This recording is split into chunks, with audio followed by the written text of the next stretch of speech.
چلے راستے کے اندر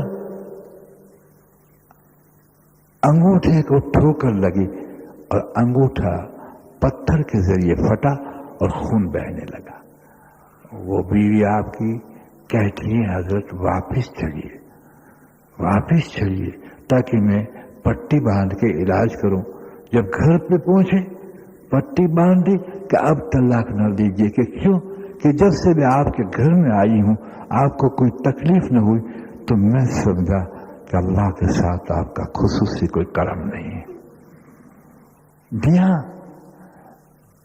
یاد رکھیے اس بات کو، جس کو دنیا جو بتاتی ہے وہ آخرت نہیں، اور جو آخرت بتاتی ہے وہ یہ حقیقت ہے.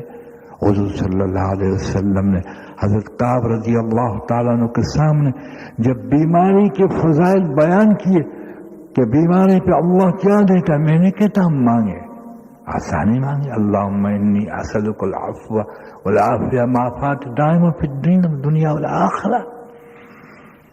حضرت کعب کہتے ہیں اللہ ساری عمر مجھے بخار دے، اس طرح کے دین کے کام میں فرق نہ پڑے. اتنے بڑے درجے.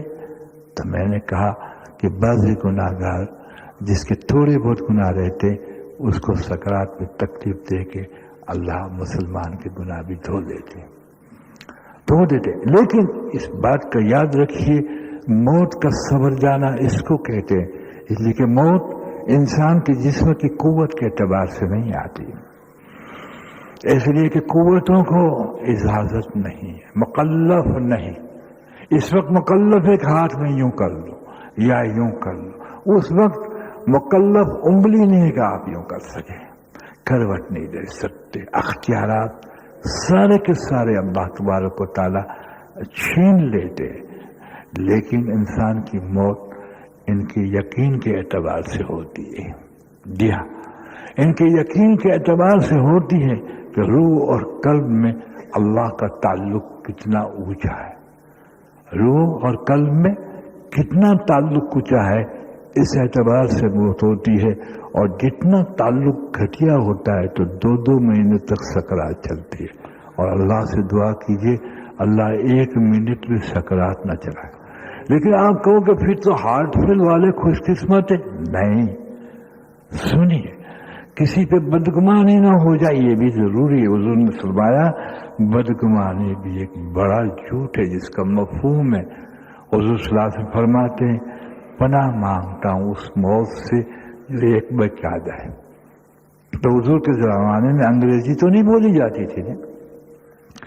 یہ ہارٹ فیل، کیونکہ آج تک سائنس نے بھی اس کو بیماری نہیں کہا. ہارٹ فیل، ہارٹ دل اور فیل معنی بند ہو گیا.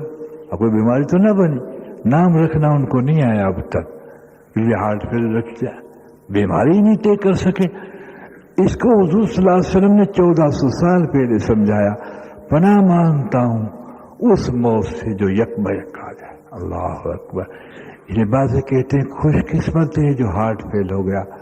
یہ ان پڑھ لوگ ہیں بیچارے، بلکہ یہ خوش قسمت نہیں ہے جس سے حضور نے پناہ مانگی یہ اس کے پلے پڑ گیا، یہ خطرے میں پڑ گیا. لیکن ایک بدگمانی سے بچنا یہ ہوتا ہے جس کو اختلاج قلب اور خفقان قلب ہو، یعنی برسوں سے دل کی بیماری ہو اور وہ یک بیک مر جائے تو وہ ہارٹ فیل نہیں کہلائے گا، وہ یک بیک مرا نہیں کہے گا، کیونکہ اس نے بہت دل کی تکلیف اٹھا کے دنیا سے رخصت لیے. اس لیے مسلمان کی طرف بدگمانی نہ کر. لیکن یاد رکھیے اس بات کو، یہ کیوں کہا یک بیک اللہ پاک رول ہے؟ اس لیے کہ انسان کچھ دنیا میں تکلیف اٹھا کے جاتا ہے تو راحت کا سامان پیدا ہوتا ہے. تو میں نے کہا اس لیے حضور صلی اللہ علیہ وسلم کی ذات پاک نے جہاں کسی صحابی کی تعریف کی، 2 صحابی ایک صحابی کی تعریف کر رہے ہیں اس لیے کہ شریعت مطہرہ میں ہے اپنا مسلمان بھر جائے، بھائی مر جائے، اس کی برائی بیان نہ کرو، اس کی خوبیاں بیان کرو. خلاص. جی ہاں، یہ اپنے مقام پہ پہنچ گیا، اس کے بعد کوئی برائی نہ بیان کرو، بس کہ اس کی خوبی بیان کرو. اگر تمہیں یاد ہو چنانچہ وہ 2 صحابی ایک صحابی کی خوبیاں بیان کر رہے تھے. سرکار دو عالم نے سن لی. قریب آ کر فرمایا کہ تم جس صحابی اپنے بھائی کی تعریف کر رہے ہو، اگر تم میں 2 خوبیاں ہو تو تم اس سے بہتر ہو۔ یا رسول اللہ صلی اللہ علیہ وسلم وہ 2 خوبی کون سی؟ فرمایا ایک یہ خوبی کہ موت کو یاد کرنا، اور دوسرا نفس کہے وہ نہ کرنا۔ سنیے غور سے، نفس کی موت کو یاد کرنا کتنی بہتر چیز ہے۔ لیکن اللہم بارک لی فی الموت و فیما بعد الموت جو 25 مرتبہ پڑھتا ہے اللہ اس کو شہادت کی موت دیتے، مستقل الحمدللہ روزمرہ۔ چنانچہ دوسری بات فرمائی کہ نفس کا جو نفس کہے وہ نہ کرنا۔ فقہا اس کی تشریح میں فرماتے ہیں کہ جو نفس اگر حلال چیز بھی مانگیے تو اس کو بھی اس سے پابند کر لے۔ اگر کوئی نفس کو حلال کھلانا تو منع نہیں ہے، لیکن یاد رکھیے اس بات کو، ایک حقیقت ہے کہ جب نفس کی ہر خواہش پوری کی جائے گی وہ اللہ کا بندہ کبھی نہیں بن سکتا۔ میں آپ کو اس کی مثال دوں، یہ عجیب نکتہ ہے اور اس میں بڑی نزاکتیں سمجھنے میں۔ مثلا گائے کا گوشت حلال ہے، ٹھیک ہے نا بھائی، کھا سکتے، اللہ نے فرمایا حلال چیزوں سے، کس نے آپ کو روکا؟ لیکن آپ چند روز تک گائے کا گوشت کھائیے، نفس مطالبہ کہے گا کہ کبھی 2 بوٹی بکرے کی بھی تو یار کھلا۔